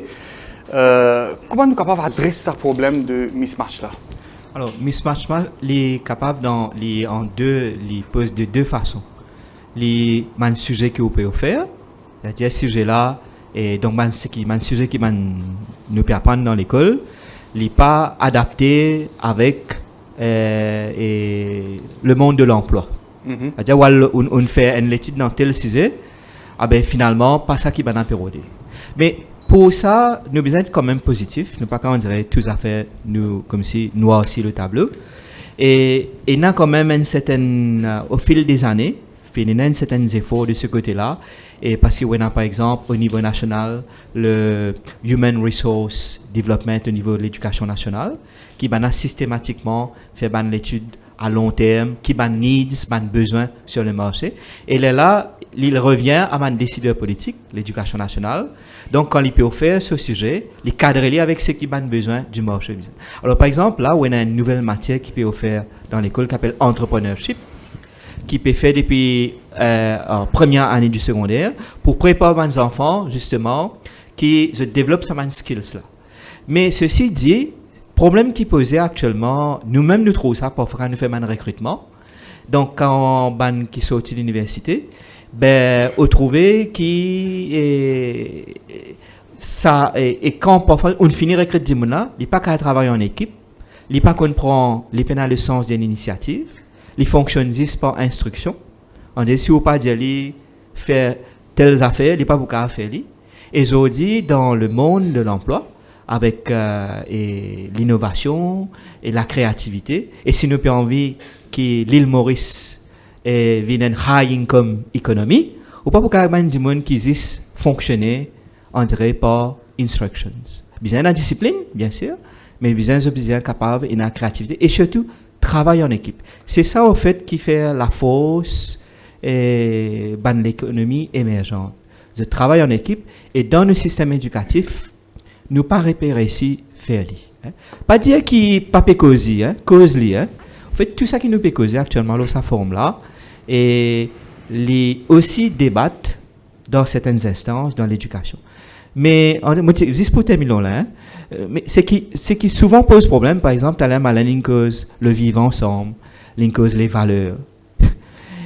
c'est qui on dirait au fait peut faire valeur vivre sujet, peut faire vivre ensemble un sujet. Mais il est intéressant. Mais là comment faire vivre un sujet? Les finis viennent dire examinable, les viennent dire ou apprendre par cœur, ou pas qu'à apprendre valeur par cœur. Le vivre ensemble, il y a une disposition ça. Ouais, d'abord l'école reflète le vivre ensemble. Et on a un rapport qui nous démontre qui nous mène l'école, au fait démographiquement, sociologiquement très marqué. Et ça qui est arrivé, au gain de l'école l'élite, l'ins 10 gens qui commencent les enfants là, et 10 gens qui rentrent dans le monde du travail, puis dans les et dans les autres qualités du monde. Là, il y a une difficulté pour relate, les pénals, ce qu'on appelle les skills, cultural skills. Il ne pas trop comprendre qui culturellement, l'autre là, il y a une manière de fonctionner, parce qu'il est tellement zissantli. Et ça, c'est un gros problème actuellement dans Maurice. Et nous pouvons produire l'élite qui connaît les autres. D'accord? Et les temps de besoin du monde, ou un docteur ou dans l'hôpital, là qu'on va le découvrir, ben, il est comme ça, il était là fait. Et ça, donc, au fait, les revenus à la base. Donc, on a sa question mismatch là. Il y a un mismatch l'emploi. Mais il n'y a pas juste une question de l'emploi, il y a une question aussi qui met pour faire dans l'emploi. Hein? Et bon, ne pas dire que tout est noir, et n'a pas de défaut à faire, mais bien au fait, un débat comme ça qui est capable de permettre nous aller dans la direction qui vient aller. Le Stina Kistnen, tout à l'heure, il dit qu'il y a des élèves qui sont sortis à Chelsea, qui ont intégré le campus. Là, il y a une espèce de choc culturel, comme si ils ne sont pas capables d'adapter. Maintenant, parfois, les pires, quand ils quittent l'université, il y a intégrer le monde du travail et ils ne sont pas capables d'opérer, ils sont perdus, ils sont dans le sens de créativité. Mais sur le campus ici, comment vous êtes faire pour mieux préparer ces jeunes-là demain à intégrer le monde du travail? Et effectivement, une affaire que Dr. Jimmy Armoin mentionnait, c'est l'entrepreneurship. En fait, aujourd'hui, effectivement, quand nous recevons des étudiants qui sortent du système scolaire secondaire, une institution avec qui nous en partenariat, je ne pas prendre un étudiant juste à la base des notes académiques. Je demande à un étudiant, faire une lettre de motivation, présente votre projet professionnel. Mais en fait, nous sommes très étonnés, la plupart ne connaissent c'est quoi un projet professionnel. Je ne pas connais qui je peux venir faire ici, pourquoi je peux venir ingénieur, qui fait je peux faire du droit, je ne pas connais. Et nous, ce qui nous fait, effectivement, avec ZUT, nous construire un projet professionnel avec ZUT, en mettant en relation avec un professeur qui est déjà dans le métier, pour essayer de nous donner plus d'idées. Par exemple, il y a beaucoup d'étudiants qui ont envie de venir faire architecture, je pensais c'est dessin. En fait, c'est pas du tout ça. C'est que pour être architecte, nous aussi, vous avez une notion de mathématiques, une notion scientifique. Donc, c'est éclairer, accompagner finalement ça va un étudiant qui saute dans ce système d'éducation secondaire, construire en fait un projet professionnel. Mais en fait, le mismatch qui nous peut causer, je ne suis pas trop d'accord avec ce que Dr. Jimmy Armoin peut dire qu'il y a des affaires. Il n'y a pas des affaires, il y a au moins des affaires. C'est-à-dire qu'aujourd'hui, effectivement, une institution peut mettre en place un diplôme, s'il n'est pas en cohérence, en compatibilité avec le marché du travail, nous cause mismatch. Mais il y a aussi un mismatch si l'entreprise peut besoin une quitteuse, un métier, une compétence, et qui l'étudiant ou le professionnel pénalise. Nous cause mismatch. Mais nous aussi cause mismatch quand nous peut dire le marché du travail peut besoin tant ingénieur océanographique, mais qui l'individu, lui, il n'est pas pour le faire ça, mais il n'est pas content de faire ça. Donc, mismatch aussi. Donc, nous ne sommes pas capables d'obliger un étudiant à le faire un métier juste parce qu'il a la demande. Il est bizarre aussi content de faire ça. Parce que sinon, il pourrait trouver diplômé chômeur, ou sinon, il pourrait trouver sur un marché que, en fait, l'industrie, je prends l'exemple océanographique, si l'industrie océanographique n'est pas développée dans Maurice, il peut aller ailleurs, il peut aller à l'étranger. Donc là, nous pouvons faire la fuite de cerveau aussi. Donc, en fait, l'approche, quand nous guettons la source du mismatching, c'est que nous ne sommes pas capables d'appliquer d'abord la théorie et ensuite la pratique. Nous avons besoin de développer une industrie, de nous envier à ces jeunes-là, intéressés avec l'industrie. Et justement, mon entreprise a investi dans une certaine industrie et que justement nous intéresse ça. Et à travers ça, nous construisons une expertise. Donc, je pense que l'approche, si nous donne l'approche très binaire, très linéaire, d'abord théorie et ensuite pratique, nous pouvons toujours avoir ce problème du mismatching et nous pouvons toujours causer en fait. Parce que ça fait depuis l'époque, nous pouvons ça, nous toujours causer aujourd'hui. Donc, et la partie entrepreneurship, moi, insister dessus, c'est très très important pour que chaque étudiant aujourd'hui, quand je viens faire les études, je connais en fait et un projet professionnel derrière. Donc c'est en ça qui nous aide à construire ça. Alors, Malanoudia, nous abordons maintenant ce qu'on appelle le Knowledge Hub. Avant Knowledge Hub, on va faire le mismatching. Parce que bon, nous, des gens qui ont un diplôme, alors un travail, pas l'entrée, pas faire ça, nous finissons comme ça. Hein? Ça c'est une première affaire, depuis après le temps, et malheureusement, depuis aller comme ça. Mais il y a des affaires qui besoin prendre en considération quand nous dans la prospective par rapport à mismatching. Nous donnons un modèle, un nouveau modèle de développement. Donc, toutes nos formations qui nous peuvent faire, etc., les besoins en fonction qui bon modèle qui peut venir et qui nous peut privilégier. Première affaire. Deuxième affaire, bon, là, nous pose un pilier de l'économie de l'avenir, c'est Knowledge Hub. Mais quand nous guettons, l'autre affaire qui est extrêmement importante, c'est l'impact qu'il y a l'intelligence artificielle pour le monde du travail et pour le monde des entreprises. Ça, il a ça, il déjà là ça, il n'est pas pour me dire fiction ça. Il finit commencer. Et il y a une étude qu'il fait qui peut dire que 50% de nouveaux jobs qui prennent en 2025, en 2030, nous ne pouvons pas encore connaître. OK? Nous ne pouvons pas encore connaître que ça va un job là ça.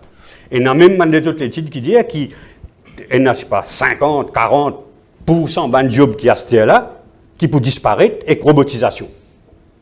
Donc, quand nous faisons cause mismatching, nous ne pouvons pas être lisibles par rapport à comment c'était avant, ou comment il était aujourd'hui, dans le système actuel, mais quand nous faisons plus divin, nous avons besoin justement de prendre en considération ce changement drastique qui peut y avoir dans le monde des entreprises, qui fait que les robots pour remplacer les autres fonctions, tant mieux, parce qu'il est quand même d'affaires pénible ça.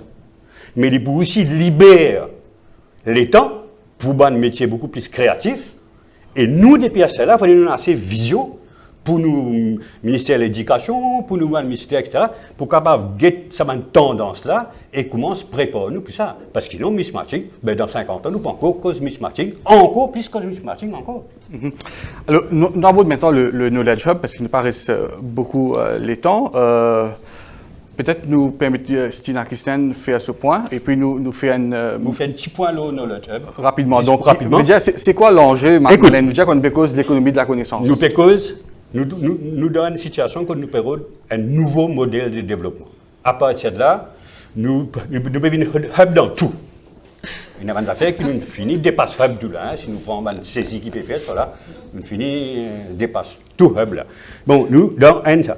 Et parmi les piliers du nouveau pilier de développement, il y a Seafood Hub, il y a l'économie bleue, etc.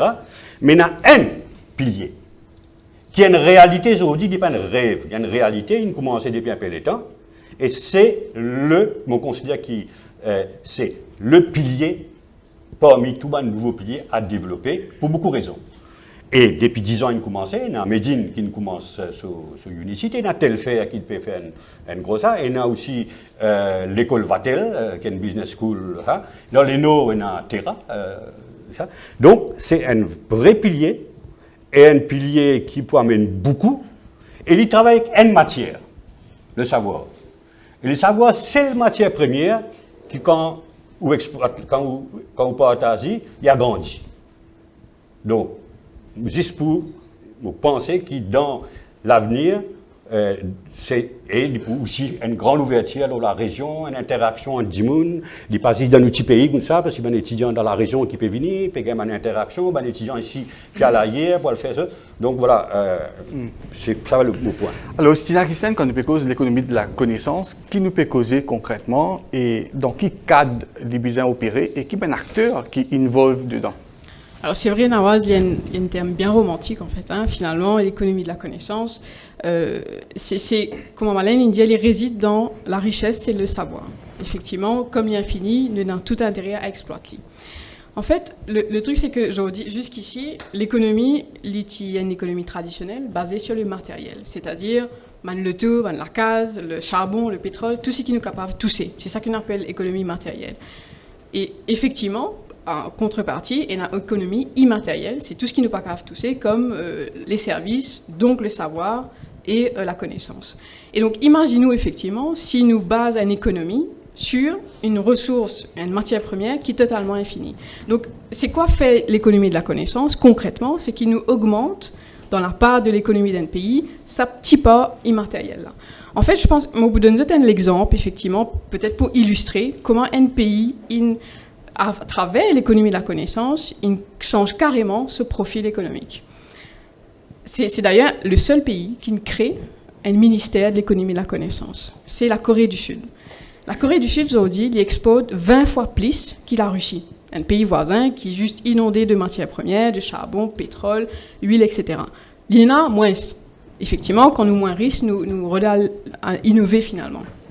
Donc, Zodi qu'il exploitait 20 fois plus, il exploite tout ce qu'il devait trouver, LCD, tablettes, bateaux, moteur bateau, etc. Donc, finalement, il utilise la connaissance pour qu'il finalement transforme les en produits. Et Zodi, depuis 50 ans d'ailleurs, il n'y a pas une décroissance, il y a une discroissance. Il passe d'un PIB, il y a 50 ans, qui est équivalent à la Somalie, et Zodi, il y a un PIB, c'est-à-dire supérieur à la France. C'est-à-dire qu'un niveau de vie d'un Coréen est supérieur à un niveau de vie d'un Français. Donc, pour montrer en fait, comment l'économie de la connaissance impactait positivement l'économie d'un pays. Et je pense que c'est pas juste, effectivement, dans l'ambition de se dire, l'INCONEN implémente une approche aussi. La Corée dit à un moment donné, OK, nous pouvons faire la robotique via une cause nationale. Bon, les Canadiens sont à l'université, créent un diplôme sur la robotique, fait nous les élèves à faire les études là-dedans. Qu'ils faire, ils créent une parc d'attraction, qui d'abord appelle Roboland. Et en fait, à travers sa parc d'attraction, ils effectivement encourage une famille, étudiants, les élèves, les jeunes à découvrir c'est quoi la robotique. Nous démocratisons la robotique et finalement, Zodi est leader la cause de TT. Donc, concrètement, c'est un exemple, Zodi, qu'un pays qui choisit de faire de l'économie de la connaissance, un pilier, et à travers ce pilier-là, il devient un leader mondial. Bon, c'est vrai que nous, Maurice, comme en Malaisie indienne, on a envie de faire beaucoup de choses. C'est peut-être ça nos problèmes, nous avons beaucoup d'ambition, mais nous pas focus sur une seule affaire. Medine, effectivement, depuis qu'à l'époque, le gouvernement annonce cette ambition de faire de Maurice un knowledge hub, Medine prend ça par contre au sérieux. Nous investissons massivement dans l'économie de la connaissance. Ça veut dire quoi? C'est-à-dire qu'il nous oriente nos smart cities autour de la connaissance. Concrètement, nous développons une partie immobilier, c'est-à-dire nous construisons une résidence étudiante, nous construisons un complexe sportif, nous construisons des campus universitaires, une art station, tout le contenant, et après, forcément, besoin populate en fait ça la ville. Et Zodi, nous avons des étudiants venant de l'étranger, des étudiants mauriciens, des professeurs internationaux, des professeurs mauriciens. Et ce qui est important dans l'économie de la connaissance, c'est la transmission. Nous besoin aussi capitaliser dessus. Nous pas capables de dire nous Mauriciens nous connaissons tout. Nous besoin de l'humilité de dire qui nous pas connaît et nous pas connaît tout de toute façon. Donc nous faire un expert mauricien à Ville Maurice, diffuse cette expertise. Étranger. Étranger, c'est lapsus, comme quoi les experts mauriciens, finalement... Nous fait appel à la diaspora aussi. Voilà, exactement, mais c'est vrai. Et nous réussissons à convaincre, en fait, des universités de rang mondial, viennent installer à Maurice et diffusent, en fait, une éducation de qualité. Donc, tout ça pour vous dire que l'économie de la connaissance, c'est tout un environnement qui favorise, en fait, les investissements dans ce secteur-là. Aujourd'hui, c'est vrai que c'est mon content d'y aller comme ça. Sur le campus, nous avons 2300 cerveaux. En partant jusqu'à la petite enfance, école maternelle, garderie, effectivement l'Odyssée du savoir parmi, et nous passe par l'école secondaire, les universités, et même nous jusqu'à la formation des ouvriers. Et c'est là qu'ils me rejoignent, Madame Carole Thomas, sur les soft skills au niveau des ouvriers, et ça c'est très important, et nous capitalisons aussi dessus. Donc tout ça, c'est pour finalement dire que l'économie de la connaissance n'est pas un seul secteur, pas que l'enseignement supérieur, l'enseignement secondaire, il est vraiment across de toute la chaîne de valeur. Et là aussi, que c'est important, c'est vrai de le dire, on n'est pas le seul à le faire, parce que c'est bien, il ne faut pas qu'on soit les seuls, parce que sinon, ça nous vient un knowledge hub. C'est vrai qu'il y a d'autres groupes mauriciens qui orientent une partie de développement sur cette économie de la connaissance, parce qu'il y a besoin de contribution collective. Aujourd'hui, quand nous guettons par exemple le Qatar, la Malaisie ou même Dubaï, vous êtes faire effectivement vous êtes EduCity, le Knowledge Hub, etc. Mais c'est une cause nationale.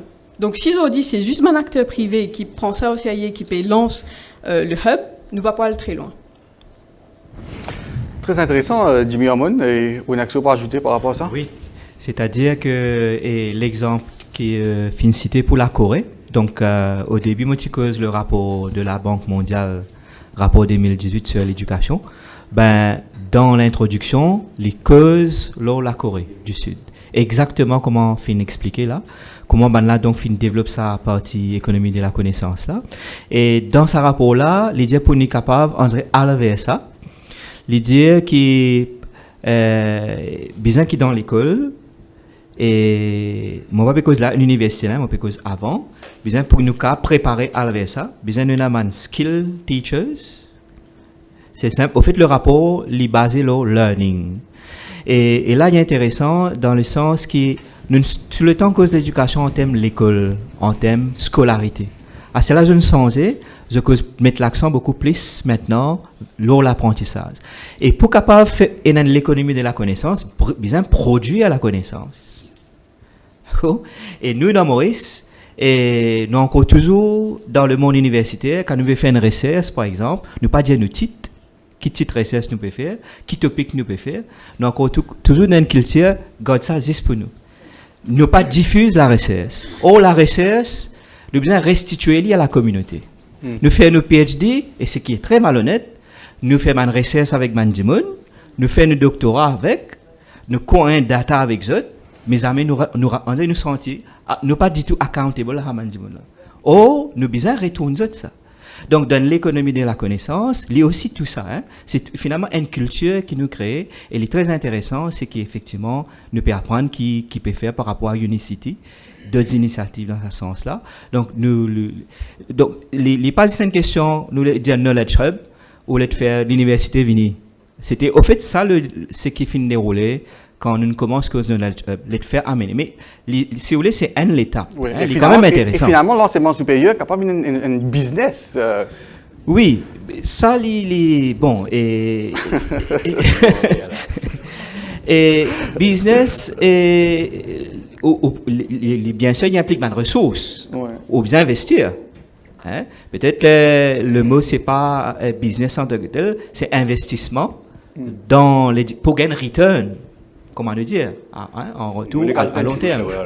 Il y a tout celui qui est investi, peut faire profit à tout niveau du système, l'école dans un type maternel ou payé, ou dans l'école primaire, si n'est pas public ou payé, ou dans l'école, il y a des plus amplis, l'INVIN, une affaire qui est un business. Oh. Voilà. Carrément un investissement. Il y a un investissement. Ouais. Et les peines ministres trop beaucoup profitables, il y a beaucoup d'investissements à faire avant qu'ils puissent gagner un petit profit. Absolument. D'accord, beaucoup mis au point là. Hein. Donc, nous manquons une pause pub et très intéressé connaître qui les membres de l'assistance pensaient de tout ce qui nous débattent depuis 17h, comment nous capable d'enrichir le débat et qui mène questions de ténat à nos panélistes. Nous reprend après la pause.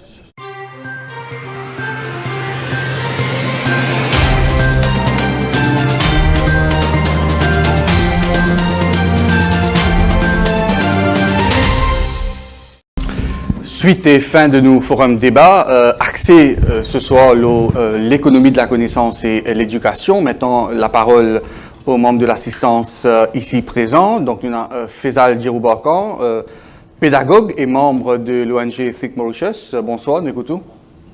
Bonsoir tout le monde.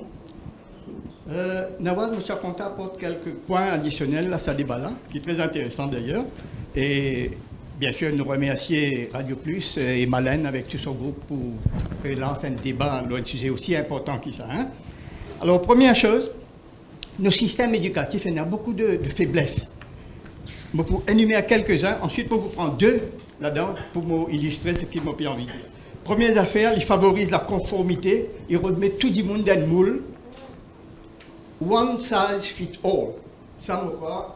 Il y a l'encontre, c'est qui est monté sur Hubert de Fer. Deuxième chose, il favorise l'élitisme. Dis l'élite, et surtout nous trouvons que c'est une élite un petit peu égoïste qui nous peut former. Et les autres, puisque ils ont la même capacité mentale, de rejeter. Troisième, c'est l'éducation devient une commodité. Et l'élève, il y a un consommateur de cette commodité. Ne fait que comme ça là.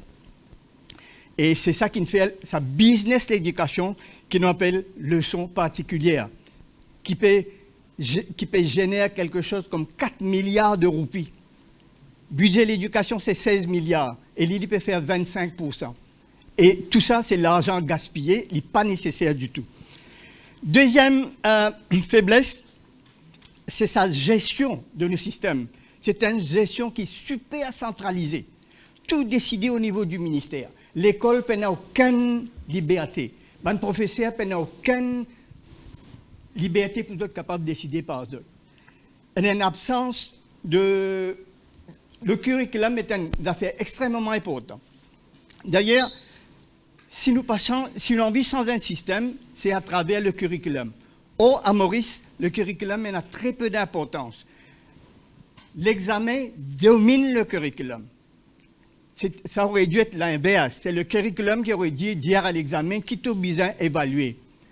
Et si nous regardons comment il peut fonctionner, des centaines de millions de roupies à la formation des profs, un pilier de l'économie. Des centaines de milliers de roupies dans l'examen. Des centaines de milliers de roupies MES. Des centaines de milliers de roupies, des milliards dans la gestion de l'école. Et puis, qui a dans le curriculum? Presque zéro. Et c'est ça le moteur du développement d'un système éducatif.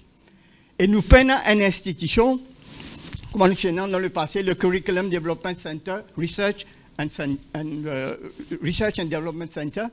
C'est ça qui est bien un endroit Maurice. Qui vient faire avec ça? De ça dans la main MAI. MAI, ce n'est pas une institution qui est formée pour faire un travail pareil. Alors ça, c'est très important. Troisième affaire, la pédagogie. La pédagogie, nous avons un apprentissage passif, nous qu'on peut dire dans le bourrage de crâne. C'est pas ça que nous avons besoin. Nous avons besoin de suivre un petit peu la philosophie des Montessori, parce que dans l'éducation, il y a 3 dimensions qui sont très importantes. Je vais finir là, je ne vais pas vous prendre trop le temps. Et dans les autres encore au point, mais je ne vais pas les prendre trop de temps. Les 3 dimensions de l'éducation qui sont très importantes. Première dimension, c'est l'information, qui nous appelle aussi savoir, qui nous appelle aussi la connaissance. Et ça, il touche nous l'intelligence mentale et nous l'intelligence intellectuelle. Ça nous bien fort là. Dans l'école, Marie fort. Il est facile pour faire. Il est facile pour professeur à faire. Il est facile pour évaluer. C'est pourquoi nous mettons tout le paquet là-dedans. Deuxième dimension, la formation, qui nous appelle aussi le savoir-faire, qui nous appelle aussi la compétence. Et ça, comment nous fait aller? Nous fait aller pas de travaux pratiques, pas de discussion, pas de choses pratiques. Et là, nous avons l'intelligence psychomoteur de l'enfant. Et ça aussi, nous adressons très peu parce qu'il est plus difficile pour faire. Et la troisième dimension, qui est plus grave, c'est la transformation, qui nous appelle le savoir-être. Quand là, nous contrôlons la façon de penser, la façon de se comporter dans la société. Et c'est ça le plus important. Mais malheureusement, c'est ces 2 dernières dimensions, c'est là qu'on nous fait défaut. Et c'est pourquoi nos systèmes éducatifs, jamais pour capables de progresser, aussi longtemps nous pas changer nos curriculums, aussi longtemps nous pas make sure que ces 3 dimensions de l'éducation-là rentrent dans nos systèmes. Pas pour une grande chose qui nous sommes capables de faire. Merci. Faisal, nous écoute quelqu'un d'autre.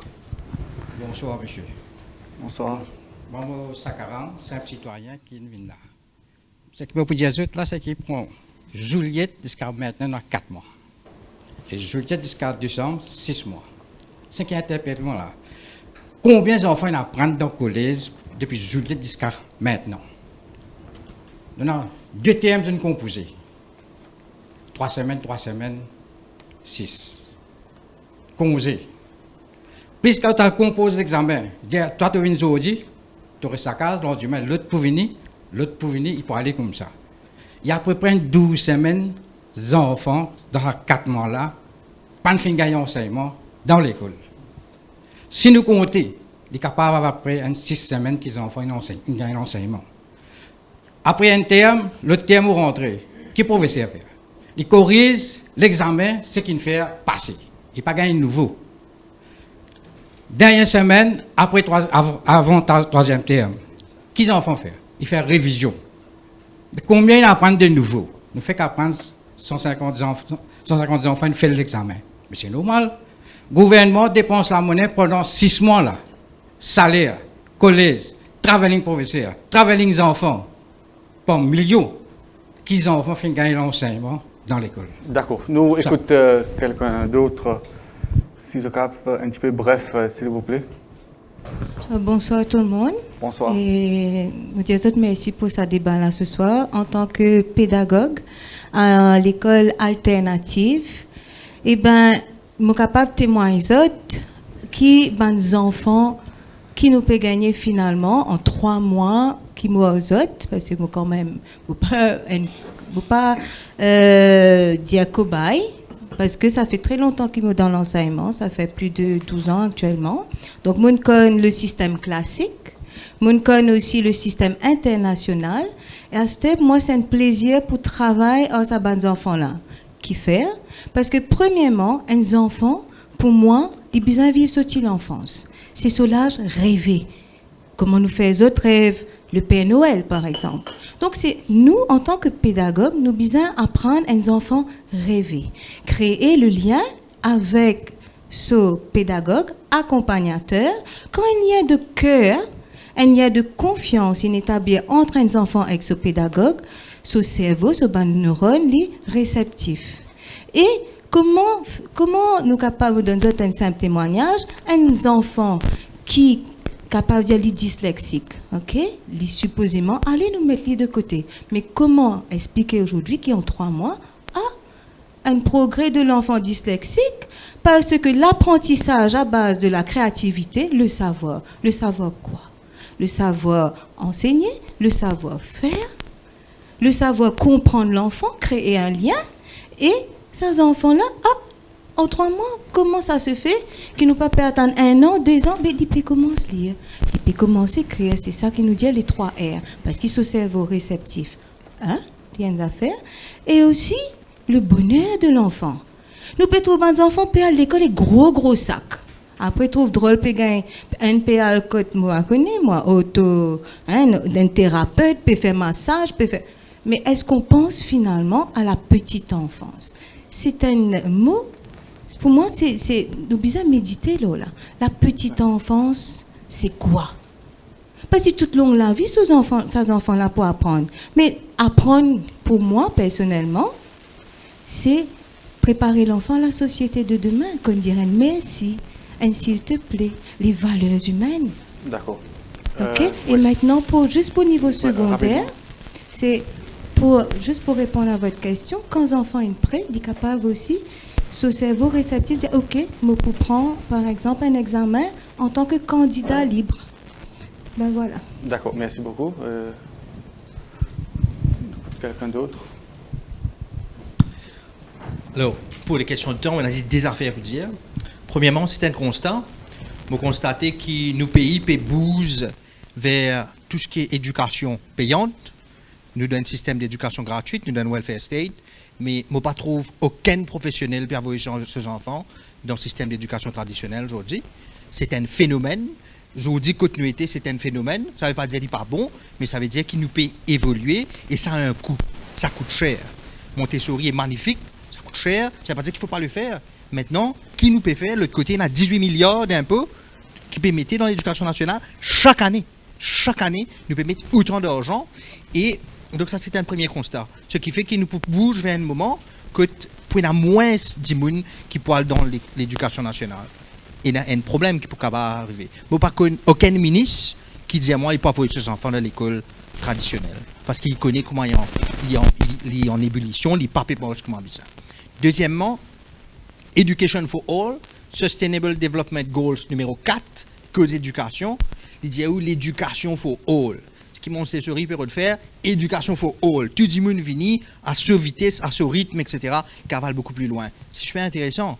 Mais qu'arrivent des enfants qui, aujourd'hui, dans Maurice, qui pauvres, qui sont en situation difficile, qui ont une réalité psychosociale, ils ne sont pas capables d'adapter, ils ne sont pas capables à l'école. Est-ce que l'école pense à ces enfants qui, parce qu'il y a un handicap psychosocial, qui peuvent aider lui? Est-ce qu'il y a un counselor de l'école? Est-ce qu'il y a un psychologue qui est capable d'aider? Non. Il y a un psychologue pour 20 écoles de Maurice. Bougla pas foutu faire ce travail. Il connaît lui. Mais c'est un problème. On fait juste comme si, nous pouvons faire. Mais il pas coûte cher ça. Une affaire comme ça, il est capable coûte très peu d'argent. Et pour finir, je pense que nous sommes capables d'une éducation inclusive. Que tu nous dis, OK, nous pouvons aller plus loin. Mais l'éducation inclusive basée sur la qualité du prof. Mais la qualité du prof, les professeurs que nous avons aujourd'hui ne sont pas prêts, ne sont pas formés pour capables de faire l'éducation inclusive. Et comment dire, nous pouvons tourner, travailler l'erreur. Je ne pas croire que nous pourrons réussir ce outil-là d'ici 20 ans. Sorry, il est un peu pessimiste, mais je pense qu'il est un peu réaliste aussi. Merci. Merci. OK, donc, nous avons... Oui, c'est bon? Oui. Très bref. Très bref. Moi, j'ai envie d'intervenir au langage, parce qu'il nous pas une cause langage du tout. Nous connaissons qui paye en 5 dans l'école Astella, mais j'ai envie de connaître ce qui quand une cause inégalité sociale et aussi est-ce qu'il langage. J'ai envie de connaître un peu de monde qui là, qui l'opinion là, enfin, c'est politique, linguistique concernant l'éducation dans Maurice, mais quoi, il y a une... Jimmy Hormon, Maurice, on a la santé gratuite, mais du monde qui a les moyens, puis aller vers la clinique pour gagner meilleurs soins. Est-ce qu'il nous paye pour l'éducation aussi, puis comme ça là, et nous avons l'éducation gratuite, mais il y a une tendance vers les écoles payantes? Oui, et quand nous avons les statistiques 2018, Educational Statistics, nous trouvons que le nombre de l'école privée payante peut augmenter, que ce soit primaire ou secondaire. Mais ceci dit, dire qu'il y a un exode de l'éducation nationale avec le privé, je n'ai pas trop pensé qu'il nous capable de dire ça. Hein? C'est qu'il y a par contre un phénomène de classe. Ouais. Ça veut dire donner une classe moyenne, upper middle class, qui lui fait le choix pour l'école payante. Hein? Et ça, est intéressant, et sociologiquement, on va être malin quand on veut dire ça, pour étudier ce phénomène. Qui a là-bas, qui s'en mettre ses enfants là-bas, et il y a aussi une dynamique entre les écoles payantes.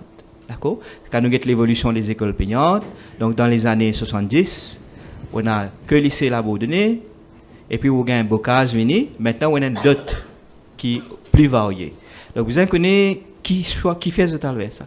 Mais le point qui vient de se lever tout à l'heure, c'est qu'on dirait, est-ce qu'il s'agit pas un désaveu pour Simone très comprend la question quand nous pétrons ça et moi pas quoi nous qu'à dire comme si jump to the conclusion dire parce qu'il y a l'école payante veut dire que l'école nationale pas bon parce qu'il y a aussi un bon nom du monde qui est middle class qui est upper middle class qui même qui on dirait qui fait le choix pour l'école de l'éducation nationale. Parce que même dans les écoles privées payantes, on a aussi ce qu'on appelle l'instabilité. Parce qu'en termes de sécurité d'emploi, et souvent il y arrive qui un professeur sans eux. Alors il est peut-être un peu trop tôt pour nous dire que l'école payante veut dire c'est parce que l'école nationale échoue. Alors nous paraissons beaucoup de temps, seulement 5 minutes. Malin nous dit donc nous devons agir les 10 axes. Avant de nous aux 10 axes, je connais un point fondamental qui vient une chose. L'éducation, il y a une affaire pour tout le monde et il y a une responsabilité de l'État pour assurer que tout le monde gagne une éducation de qualité. Les 10 axes, les 10 axes. Première affaire, c'est qu'il nous besoin d'une société apprenante. Ça veut dire que tout le monde besoin en permanence peut éduquer aussi. Ça, il est important pour nous. Deuxième, nous causons beaucoup de savoir-faire, nous besoin d'un savoir-être et savoir-vivre. Et c'est là que vient la question du vivre ensemble. L'autre affaire que l'éducation besoin de faire de plus en plus nous dans les mondes, nous ne faisons pas partie des mondes, c'est ouverture aux mondes. Ouverture de nous l'esprit. Parce qu'ici, nous sommes capables de vivre plusieurs choses, mais chacun peut réplier dans ce groupe, dans ce ça. Après, il y a une pédagogie bien créative. Pas sa pédagogie, bien invente sa pédagogie pour créativité, innovation. Et puis, le numérique, nouvelle technologie, il peut faire une merveille, mais aussi bien faire tension sur le danger. Il y a des études qui peuvent faire. Peut montrer comment les enfants, votre cerveau presque peut atrophier, vous n'êtes même pas capable d'écrire parce qu'ils ont gagné une tablette. En fait, tablette bien d'actualité en ce moment. Mais ça. Et nous ne causons virer tourner, c'est aussi l'humain qui est besoin au centre de tout projet éducatif. Mais l'humain, il faut nous comprendre, c'est que nous ne pouvons dire pas l'humain. Parce qu'il y a un terme qui peut servir trop beaucoup pour ne pas dire non. Il est presque pas évident de faire. Investir dans la petite enfance. C'est un moment plus important, plus stratégique ça. C'est que nous, quand on investit dans la petite enfance, nous pourrons récolter les. Et c'est là que c'est important. Après, nous avons l'intelligence multiple. Les nouveaux ASTEA. Longtemps, nous ne comme ça, c'est une intelligence multiple, dont l'intelligence émotionnelle, et qui revient à nous disons, nous avons un cerveau, nous avons l'équerre, nous avons les autres sentiments, et tout ça a besoin de partie prenante dans un programme éducatif. Et puis, pour dernier, l'éducation besoin un pivot pour la guerre contre l'inégalité, contre la discrimination. Et que Nelson Mandela dit l'éducation, c'est l'arme la plus puissante pour amener le changement. Le mot de la fin, donc à partir de tout ce qui nous débatte et à partir de ce qui Malène vient de dire en conclusion et par rapport à ce qui Ben Dimoun présent ici, donc pour résumer, Stina Kisten, où tu es capable de dire? Alors, pour résumer, mais c'est vrai que je vais juste revenir sur le premier point qui Malène dit, c'est qu'il nous vise à apprendre, continuer à apprendre. C'est vrai que Maurice, quand nous guette un peu sur une statistique, nous troisième pays en Afrique qui a un taux d'alphabétisation le plus élevé. C'est quoi un taux d'alphabétisation? C'est la part de la population qui connaît lire et écrire. Mais quelle est la part dans sa 93% du coup qui connaît lire et écrire bien? Nous ne connaissons. Je ne pense pas qu'il y a 93%. Donc c'est la qualité. Nous allons vers la qualité aujourd'hui. Nous pas juste trouve l'éducation, mais nous allons vraiment vers la qualité. Donc oui, je commence par dire qu'effectivement l'éducation, pour moi la définition c'est comment rendre nous humains. Mais je termine avec une autre phrase qui m'adore, c'est que c'est de Lao Tzu qui dit quand vous donnez une personne un poisson, il peut en manger pour la journée, mais apprendre la pêche, il peut capable de manger pour toute sa vie. Et ça c'est important, c'est qu'il nous besoin content apprendre, nous pas besoin juste gagner. Donc la qualité et l'ambition. Sébastien Roussette. Oui. Alors rapidement bien sûr, une petite question d'abord. Regarde bien. Dans les mondes, il y a 100 ans, c'est là. Disons en France, il y a 1% de Français qui peuvent passer le baccalauréat, avec 0,1% pour faire l'étude supérieure. Aujourd'hui, on a 70%, même presque 80% de Français qui peuvent passer le bac, avec disons 40% ou 50% qui gagnent bac plus 2, bac plus 4, bac plus 10 aussi. Là. Mais pourtant, donc, jamais pas fait gagner autant de monde qui gagnent un diplôme. Mais pourtant, quand vous regardez les mondes aujourd'hui, vous trouvez les mondes de nos sociétés, je n'ai dans coup de vent. Qu'il y Maurice, qu'il y Déo, et il y a un grand des autres qui peut arriver. Jamais nous pas arriver autant de problèmes, nous-mêmes nous appliquons, qui manière nous pour résoudre ce problème-là.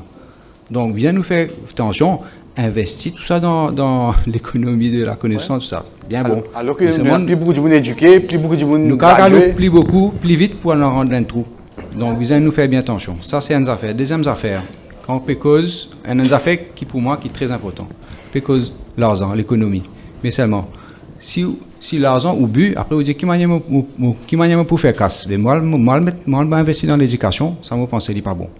Moi penser l'argent, il ne faudrait pas lui venir un but, il faudrait lui un moyen pour faire des affaires qui nous ont envie de faire. Et ça c'est un shift important qui nous besoin faire dans après une dernière affaire rapidement. Nous pouvons former des enfants, des jeunes pour être fit dans une société. Nous devons faire bien attention, nous besoin ça, pour que rentrer dans cette société-là. Mais nous devons poser nos questions, c'est pas sa société qui nous est devant nous là, s'il est bon. Quelquefois, nous devons former des gens, nous disons, comme nous déjà dire, pour réfléchir, parce que dans 20 ans, dans 15 ans, 50% de jobs qui nous est aujourd'hui n'est plus pour exister, on peut amener les autres qui peuvent venir. Donc, nous devons plein d'autres réfléchir avant de nourrir les autres la tête. Nous devons prendre le problème-là par un autre bout. Ouais. Merci. Carole Thomas. Alors, moi, je pensais, quand nous causons éducation, il ne faut pas oublier que les parents ont un rôle très important à jouer dans l'éducation. Parce que beaucoup nous causent le savoir-être, mais le savoir-être, ça commence à la maison. Donc, les valeurs humaines, l'éducation commence à la maison. Donc, les valeurs humaines, des affaires importantes, fondamentales, le comportement, l'attitude, ça commence à la maison. Donc, les parents, aujourd'hui, se bien réaliser qu'ils ont une responsabilité énorme dans l'éducation des enfants. C'est pas juste, moi, venir, moi, mettre des enfants là, et après, moi, je roule le loulou la case, et c'est tout. Parce que ça se passe pas comme ça. On met beaucoup, moi, une éducatrice, donc, les parents mettent beaucoup l'espoir dans nous, mais c'est pas nous qui faisons l'éducation, c'est les parents qui doivent trouver du temps, c'est bien trouver le temps, passer le temps avec les enfants, faire bonne activité avec les enfants. Donc, moi, je pensais, nous devons conscientiser les parents aux autres responsabilités aujourd'hui dans l'éducation des enfants. Docteur Amon. Alors, moi, je crois le mot de la fin, il vient depuis l'audience. Donc, dans sa débat sur l'éducation pour un projet de société, dernier commentaire qui finit depuis l'audience, soulève la question langage. Oui. Donc, pour nous capables, quand nous cause la question d'égalité, la question de discrimination, la question de démocratisation de l'éducation, il est très important, il y a encore toujours d'actualité, même finir dans certains progrès, dans un certain sens, d'une certaine façon. Donc, qui place nous faire à la langue maternelle de mes enfants mauriciens, la moi cause en particulier et le créole mauricien, à côté de l'anglais et du français et d'autres langues internationales. Et moi, quoi, sa question qui l'audience vient de se lever là, est très très important et nous encore besoin fait du chemin par rapport à ça. Hein? Et ça, il est important qu'il continue de travailler là, parce que tant que nous pas donne ça donne sa possibilité à tous les enfants mauriciens faire ce l'apprentissage d'abord dans ce langage pour amener vers d'autres langages, ben nous peut démarrer déjà une inégalité. Malène Oudia, prochain forum débat le 5 décembre à l'hôtel Trobiche, le 5 décembre, nous pour cause un autre pilier économique. Ça n'a pas été tardé pour y démarrer, contrairement à Education Hub. Il a l'économie bleu-vert, une cause bleue en général, mais moi, une cause l'économie bleu-vert, parce qu'il nous bien faire attention, dans l'économie bleue, il y a un mandat d'affaires qui est bien polluant, il y a un mandat d'affaires qui est bien mauvais pour l'environnement, pour la planète, etc. Donc, dans ban créneau, pour bien qu'on choisir, ban créneau qui n'est pas polluant et qui n'est pas pour contribuer à grave problème réchauffement climatique. Donc, le 5 décembre, à l'hôtel Trobiche. Donc, prochaine fois, dans la piste La Baleine. Merci, Dr. Jimmy Hormone. Merci, Carole Thomas, Stina Kisnen et Sébastien Roussette. Merci à vous tous qui sont venus ce soir. Donc, merci. À bientôt.